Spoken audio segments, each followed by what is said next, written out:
7-seaters are an absolute must-have for loads of drivers up and down the UK.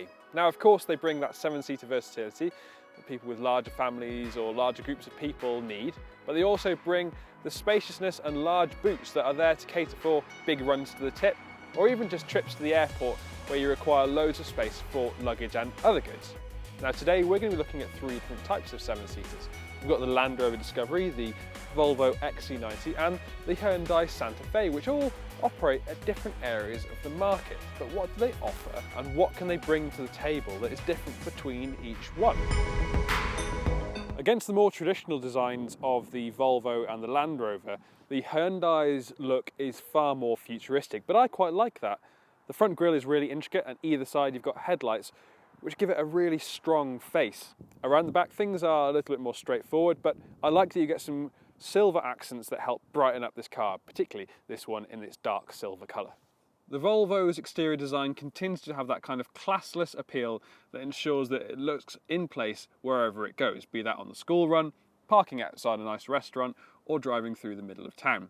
Also, it hasn't been changed too much when it was first announced, so there's not too much of a trade-off if you're looking to buy a used version because, well, for most purposes, it looks exactly the same. The Discovery's design has definitely aged and sharpened over time. This one has a more dynamic headlight design, while around the back you still get that off-centre number plate design, which has, well, caught a lot of people off guard and proved quite contentious over the years. However, one of the biggest problems with the Discovery is the Defender, because it's offering the similar level of practicality and space, but with, well, to my eyes at least, far more imposing looks. I like the Discovery's more understated design, but if you're wanting overall impact, then it still feels like the Defender is the one to go for. Okay, so the Hyundai can't offer the same level of high-end finish that you get from either the Volvo or the Land Rover, but I think it becomes remarkably clear that Hyundai has done very well to put together a nice cabin which is finished with good materials, considering this car starts at just over £40,000. There's some leatherette finish at the side, and this carbon fibre finish that you get here helps to avoid those fingerprints that you get on gloss black plastic, so it looks tidier for longer. Overall, I think the spaciousness is good in here, and I think the overall finish is far higher than you'd expect from a car at this price tag, if that makes sense. Elsewhere in the cabin things are good. The middle seat has plenty of space and a good level of headroom, while at the rear those seats are more occasional, but they're still useful to have. Of course, if you're in the market for a 7-seater, you're going to want 7 seats, and those back seats do offer those occasional use. It does expand the Santa Fe's abilities beyond just a regular 5-seater like the Tucson.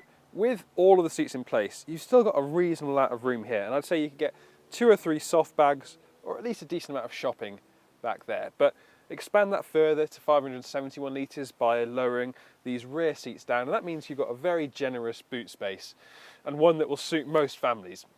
You can take that further, of course, by lowering the middle seats, in which case the litrage goes well over 1,000. But realistically, you're going to keep it in that 5-seater mode for most of the time, I think. The fundamentals of the XC90's cabin are great. You've got really good materials in here, and it's backed by solid ergonomics, which means that everything is just where you need it. Now, it's funny that when we started looking at the XC90 when it first came out a few years ago, the central screen felt massive, but these days it's actually quite small. But inside it, it's got Android's latest system, which means it's very fast, and all of your key apps like Google Maps are preloaded and they work very swiftly. This car in particular has a crystal gear selector, which does get quite chilly on cold mornings, but if you want to see how some of the other heated elements help to appease that, then you can head over and check our full review of the XC90 on the Motors.co.uk YouTube channel. There's good level of space on offer for all occupants sitting behind the front 2 seats. In the middle row, there's good levels of headroom and legroom, and if you do want to use those rearmost seats, then there's still plenty of space for occasional use, but as with most 7-seaters, you have a bit of a trade-off in space there. Even with all the seats in place, you still get 356 litres of boot room, which means that you've got more space than you'd expect from an average hatchback. Lower that middle row, and that rises to just over 1,000 litres, which is more than enough space for most occasions, and you'll be able to get bikes and other large items in there with no trouble at all.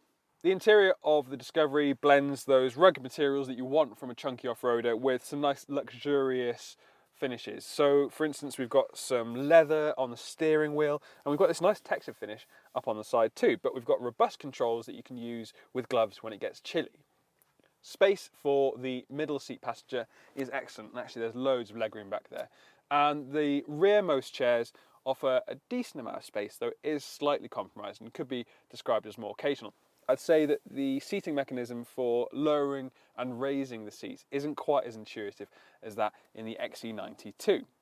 In terms of boot space for the Discovery, we're looking at 172 litres when all of the seats in place, and that increases to 922 litres when you take down that third row.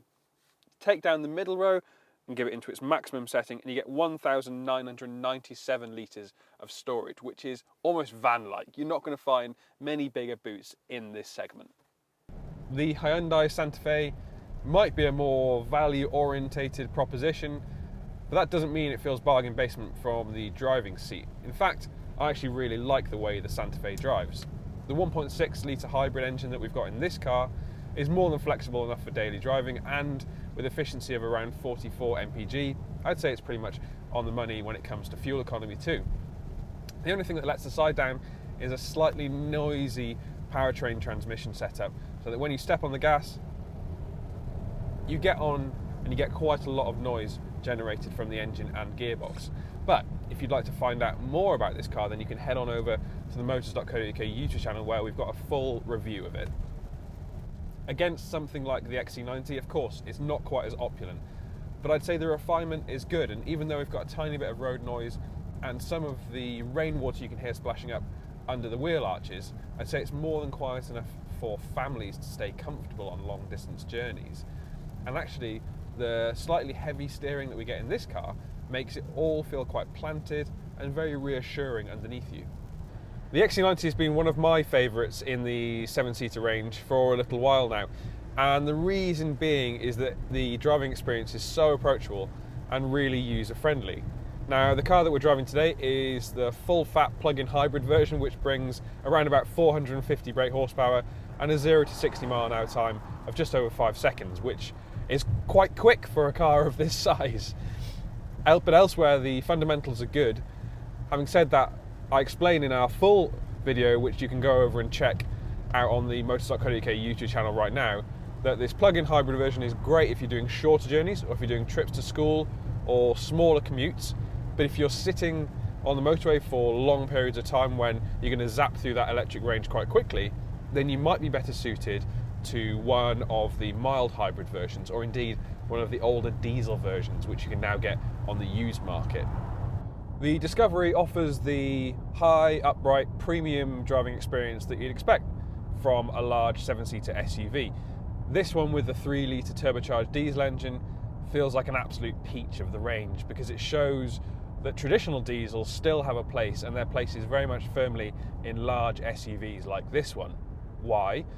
Well, it offers loads of performance. It should still return around 32.7 mpg combined, and when you fully brim it, you should be getting around 600 miles of range for a full tank. So that long distance ability is firmly correct here. I just think the diesel package still really works in cars like the Discovery.